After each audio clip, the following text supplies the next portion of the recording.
রাজধানীর বাজারে নতুন করে দর বেড়েছে আটা, ময়দা, মসুর ডালের মতো মুদি পণ্যের। এখনো চড়া দামে বিক্রি হচ্ছে সবজি। 10 থেকে 15 টাকার মতো বেড়েছে ব্রয়লার মুরগির দাম। সামান্য কমেছে ডিম, চাল সহ কিছু পণ্যের। আর ঘোষণার প্রায় 1 মাসেও দাম কমেনি পাম তেলের। রঞ্জিবুল মিজানের রিপোর্ট। বাজারে মাছ মাংসের দাম বাড়লে নিম্ন আর স্বল্প আয়ের মানুষের ভরসার স্থল হয়ে ওঠে সবজি। অথচ মাসখানেক ধরেই চড়া সবজির বাজার। রাজধানীর কারওয়ান বাজার ঘুরে দেখা যায় অধিকাংশ সবজি বিক্রি হচ্ছে আগের মতো 80 থেকে 100 টাকা দরে। করলা আছে 80 টাকা, উস্তা 100 টাকা, নতুন আছে নতুন সিম হলে 200 টাকা কেজি, ভেন্ডি আছে 80 টাকা 70 টাকা, বটবুটি আছে 100 টাকা, লাউ পিস 80 টাকা পিস। সবজির দাম গত 1 মাস যাবতই বেশি আছে, তাছাড়া মাছ মাংসের দামও বাড়তি। তবে কমেছে ডিমের দাম। ডজন প্রতি 10 টাকা কমে বিক্রি হচ্ছে 135 থেকে 140 টাকায়।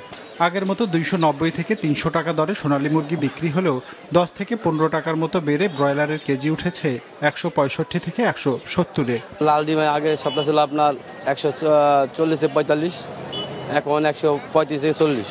ব্রয়লার আজকে প্রায় আমাদের 65 টাকার মতো কিনা পড়ছে, তো 70 টাকা তো বিক্রি করা যায় না, নিম্ন স্তরে 15 টাকা লাভে বিক্রি করতে হয়। সোনালী আগের মতনই আছে, 290, 300।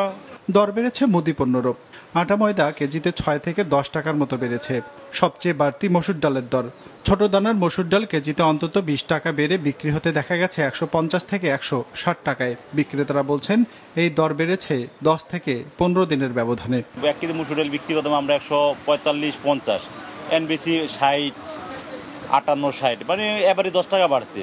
ওই মোড়াল বেচতাম আগে 110-100 টাকা, এখন বেচতে 110 টাকা। সবে একসাথেই বাড়ায়। এখন আটা তো মার্কেটে ক্রাইসিস, আটা প্যাকেট আটা তেমন একটা দিচ্ছে না। এদিকে বিশ্ববাজারে দাম কমায় চলতি মাসের শুরুতে পাম তেল লিটার প্রতি 19 টাকা কমিয়ে বিক্রির ঘোষণা দিয়েছিল সরকার। বাস্তবতা হলো পণ্যটির দাম কমার বদলে বেড়েছে।